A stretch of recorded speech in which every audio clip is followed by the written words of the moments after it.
Do trono ao deserto, a transformação de Moisés. A escravidão. No coração do Egito, a terra dos faraós, uma nação inteira gemia sob o peso das correntes.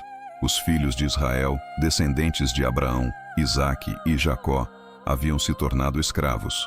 Êxodo 1, 13 e 14 diz: Os egípcios faziam os filhos de Israel servir com dureza. Chicotes rasgavam costas. Tijolos eram feitos sem descanso. Lágrimas caíam sobre o barro. Mas Deus não havia esquecido seu povo. Ele nunca esquece. Êxodo 2, 24, 25. Ouviu Deus o gemido deles e lembrou-se da aliança com Abraão, Isaque e Jacó. O faraó, porém, temia o crescimento dos hebreus. Seu coração era duro como pedra. Êxodo 1, 22. Todo filho que nascer aos hebreus lançareis no rio. Morte decretada, genocídio ordenado, esperança destruída. Mas há sempre uma luz na escuridão, sempre uma promessa no desespero. E foi nesse cenário de terror que nasceu um menino diferente. Seus pais eram da tribo de Levi, pessoas de fé, pessoas que criam no impossível. Êxodo 2:2. A mulher concebeu e deu à luz um filho, e vendo que era formoso, escondeu-o 3 meses. Formoso, não apenas bonito. Havia algo de divino naquele bebê. E seus pais decidiram: não entregaremos nosso filho à morte, custe o que custar. O resgate providencial. Por 3 meses, esconderam o menino. Mas um bebê não pode ficar em silêncio para sempre. Êxodo 2:3. Não podendo mais escondê-lo, tomou uma arca de juncos e a revestiu de betume. Um cesto, frágil, pequeno, mas coberto pela fé de uma mãe.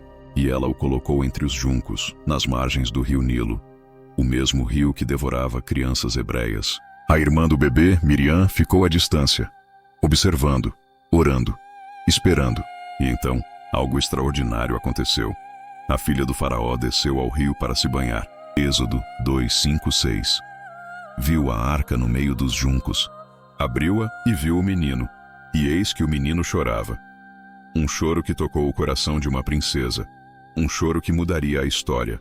Este é um dos meninos dos hebreus, ela disse, e teve compaixão dele. Miriam, corajosa, aproximou-se. Irei chamar uma ama entre as hebreias para que crie o menino? A princesa concordou. E Miriam trouxe a própria mãe do bebê. Deus transformou o plano de morte em plano de vida. A mãe receberia o próprio filho de volta, e ainda seria paga para criá-lo. Os caminhos de Deus são extraordinários. Êxodo 2 e 10. Quando o menino cresceu, ela o trouxe à filha de Faraó, e foi-lhe por filho. E ela o chamou Moisés, porque das águas o tirei. Príncipe do Egito. Moisés cresceu no palácio, rodeado de ouro, poder e privilégio. Atos 7:22 diz: Moisés foi instruído em toda a ciência dos egípcios e era poderoso em palavras e obras. Ele tinha tudo: status, educação, futuro garantido. Mas algo queimava em seu peito. Ele sabia quem era. Ele sabia de onde vinha. Ele era hebreu. Êxodo 2:11. Saiu Moisés para observar seus irmãos e viu os trabalhos forçados deles. Pela primeira vez, ele confrontou a realidade. Seus irmãos eram escravos, e ele viu um egípcio espancando um hebreu. Violência, injustiça, crueldade. Algo dentro de Moisés se rompeu. A indignação tomou conta dele. Êxodo 2:12. Olhou para um lado e para o outro e, vendo que não havia ninguém, matou o egípcio. Um ato de justiça ou de impulsividade? Moisés agiu com suas próprias mãos. Ele escondeu o corpo na areia. Pensou que ninguém havia visto, mas estava errado. No dia seguinte, viu 2 hebreus brigando. Por que feres o teu próximo? E a resposta foi como uma adaga. Quem te constituiu príncipe e juiz sobre nós? Pensas matar-me como mataste o egípcio? O segredo havia sido revelado. Êxodo 2:14. Então temeu Moisés e disse: certamente a coisa é sabida. A fuga para Midian. O faraó soube e ordenou que Moisés fosse morto. O príncipe agora era um fugitivo. Êxodo 2:15. Moisés fugiu de diante de Faraó e habitou na terra de Midian. Do palácio para o deserto, da realeza para o exílio, da glória para o esquecimento. Moisés sentou-se junto a um poço, cansado, sozinho, perdido. Mas Deus estava trabalhando. Mesmo quando tudo parecia perdido. 7 filhas de Jetro, sacerdote de Midian, vieram tirar água para o rebanho. Pastores as expulsaram, mas Moisés se levantou e as defendeu. Êxodo 2:17. Moisés levantou-se, defendeu-as e deu de beber ao rebanho delas. O príncipe do Egito agora era protetor de pastoras. A transformação havia começado. Jetro o recebeu em sua casa e lhe deu sua filha Zípora em casamento. Êxodo 2:21. Moisés consentiu em morar com aquele homem. Nasceu um filho. Moisés o chamou de Gerson, porque fui peregrino em terra estranha. 40 anos. 40 anos Moisés passou no deserto como pastor. 40 anos de silêncio. 40 anos de preparo. 40 anos de transformação. O príncipe estava morto. O pastor estava nascendo. E o libertador estava sendo forjado. A sarça ardente. Um dia, Moisés apacentava o rebanho de Jetro, seu sogro, e chegou ao monte Horebe. Êxodo 3:2. Apareceu-lhe o anjo do Senhor em chama de fogo do meio de uma sarça que ardia, mas não se consumia, fogo que não destruía. Moisés disse: Irei agora e verei esta grande visão. Curiosidade, espanto. Moisés se aproximou, e sua vida nunca mais seria a mesma. Êxodo 3:4. Vendo o Senhor que ele se virava para ver, Deus o chamou. Moisés, Moisés, a voz de Deus. Quebrou o silêncio de 40 anos. Quebrou a rotina do deserto. Eis-me aqui, respondeu Moisés. Palavras simples, mas de total rendição. Não te aproximes. Tira os sapatos dos pés, porque o lugar em que estás é terra santa. Moisés tremeu. Cobriu o rosto. Tinha medo de olhar para Deus. Eu sou o Deus de teu pai, o Deus de Abraão, de Isaque e de Jacó. O Deus da aliança, o Deus das promessas, o Deus que não esquece. Tenho visto a opressão do meu povo no Egito. Ouvi o clamor deles. Deus sabia, Deus via, Deus sentia a dor de cada escravo. Desci para livrá-los e levá-los a uma terra que mana leite e mel. O chamado e as dúvidas. Agora, pois, vai, eu te envio ao faraó para que tires o meu povo do Egito. O chamado. Claro, direto. Impossível. Moisés deveria voltar ao lugar de onde fugiu. Quem sou eu para ir a faraó e tirar os filhos de Israel do Egito? A primeira dúvida. Moisés se via como ninguém, como um pastor esquecido. Eu serei contigo, disse Deus. A presença divina é maior que qualquer incapacidade humana. Mas Moisés continuou. Eis que quando eu vier aos filhos de Israel e lhes disser: O Deus de vossos pais me enviou a vós, e eles me perguntarem: Qual é o seu nome? Que lhes direi? A segunda dúvida. Moisés queria credenciais. Êxodo 3:14. Deus disse a Moisés: Eu sou o que sou. O nome de Deus. IQAWH, o eterno, o autoexistente, o imutável. Assim dirás aos filhos de Israel: Eu sou, me enviou a vós. Mas ainda Moisés não estava convencido. Eis que não crerão em mim. A terceira dúvida. Moisés temia a rejeição, temia o fracasso. Que é isso na tua mão? Perguntou Deus. Uma vara, respondeu Moisés. Lança-a na terra. E a vara se tornou uma serpente. Moisés fugiu dela.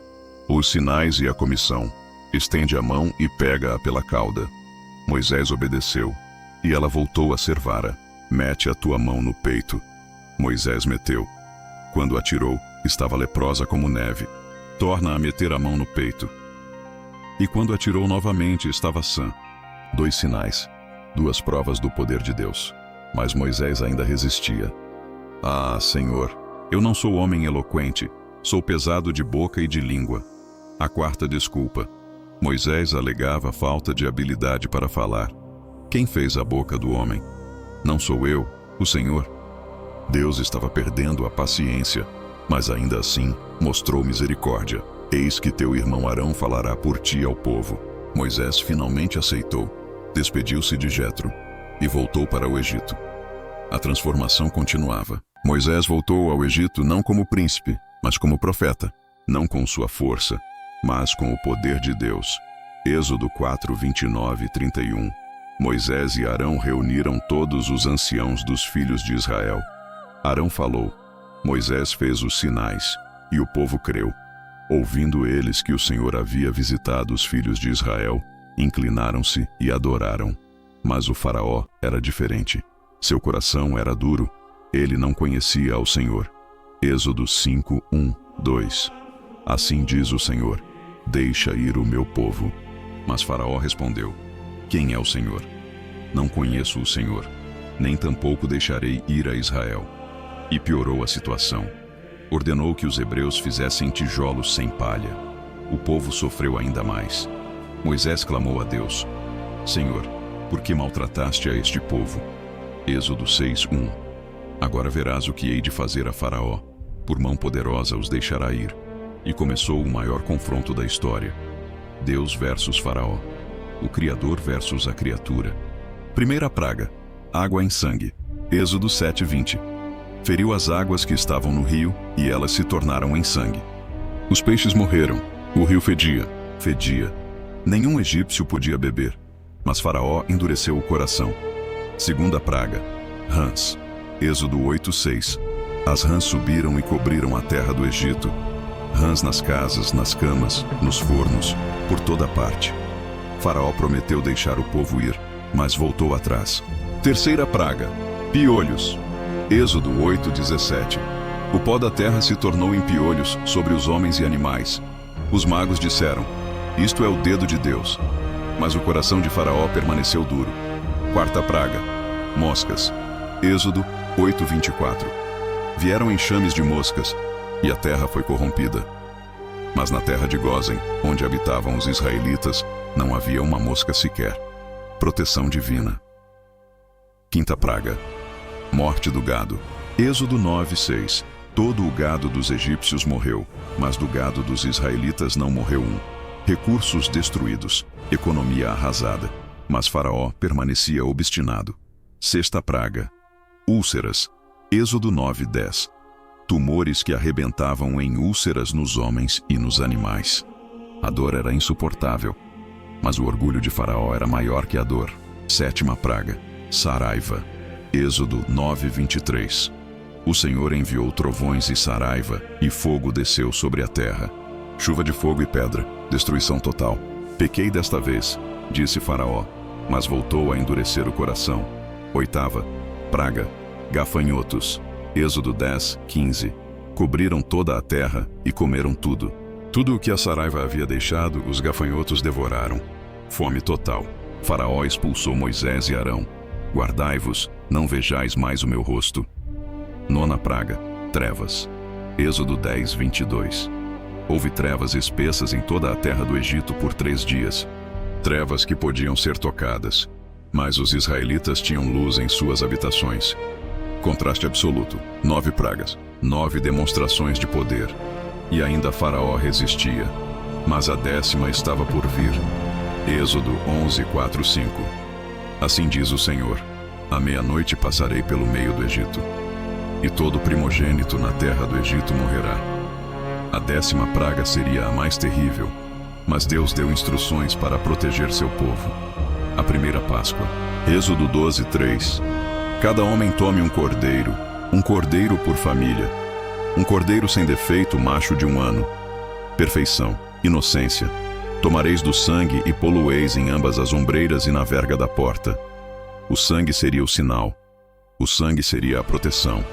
O sangue seria a salvação. Êxodo 12, 13. Vendo eu o sangue, passarei por cima de vós. Naquela noite, à meia-noite, o Senhor passou pela terra do Egito. Êxodo 12, 29. O Senhor feriu todos os primogênitos na terra do Egito. E houve grande clamor no Egito, porque não havia casa em que não houvesse um morto. Mas nas casas dos israelitas, onde havia sangue nas portas, não houve morte. Faraó chamou Moisés de noite: levantai-vos, saí do meio do meu povo, agora. Êxodo 12, 41. Naquele mesmo dia, todos os exércitos do Senhor saíram da terra do Egito. 430 anos de escravidão terminaram em uma noite. 600.000 homens, além de mulheres e crianças, deixaram o Egito, livres. Mas a liberdade vinha com um preço: fé. E a fé seria testada imediatamente. Êxodo 14, 5. Foi anunciado ao rei do Egito que o povo havia fugido. Faraó preparou seu carro e tomou 600 carros escolhidos, o melhor exército do mundo em perseguição. Os israelitas acamparam junto ao Mar Vermelho e viram os egípcios atrás deles. Por que nos fizeste subir do Egito para morrermos no deserto? Medo, desespero, incredulidade. Mas Moisés disse: Não temais, estai quietos e vede o livramento do Senhor. Êxodo 14:16. Tu, porém, levanta a tua vara, estende a mão sobre o mar e divide-o. Moisés obedeceu, estendeu a mão, e o Senhor fez soprar um forte vento oriental. Êxodo 14:21. As águas foram divididas, e os filhos de Israel entraram pelo meio do mar em seco, paredes de água à direita e à esquerda. Um caminho impossível através do impossível. Os egípcios os seguiram.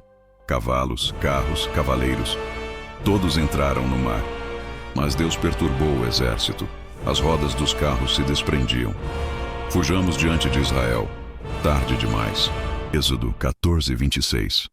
Estende a mão sobre o mar para que as águas voltem. Êxodo 14:28. As águas voltaram e cobriram os carros. Nem ainda um deles ficou. Êxodo 15:1. Cantarei ao Senhor porque gloriosamente triunfou. Lançou no mar o cavalo e o seu cavaleiro. Libertação, vitória. O povo estava livre, mas a jornada estava apenas começando. 40 anos no deserto.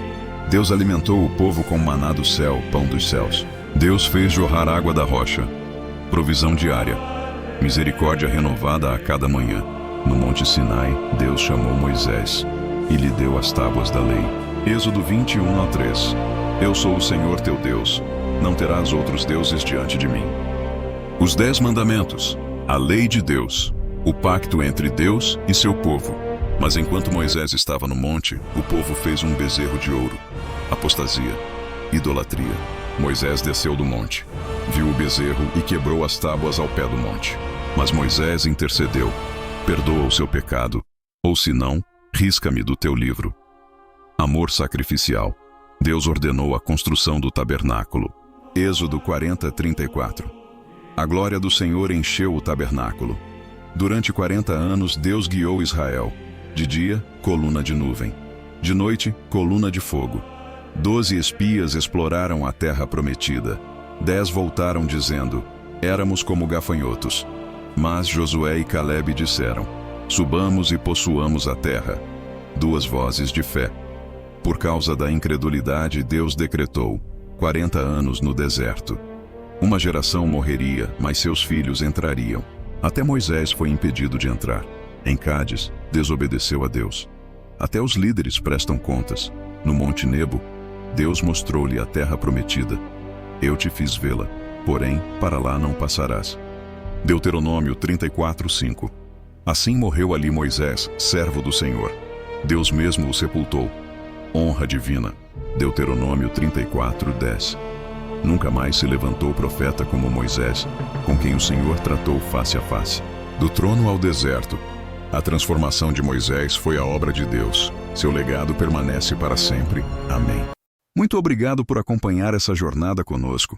Se você gostou do conteúdo, não se esqueça de se inscrever no canal, curtir o vídeo e compartilhar com seus amigos. Queremos saber a sua opinião. Deixe nos comentários o que mais te tocou, ou o que você gostaria de ver nos próximos vídeos. Sua participação é muito importante para continuarmos trazendo histórias que inspiram e edificam. Que Deus abençoe você e até o próximo vídeo.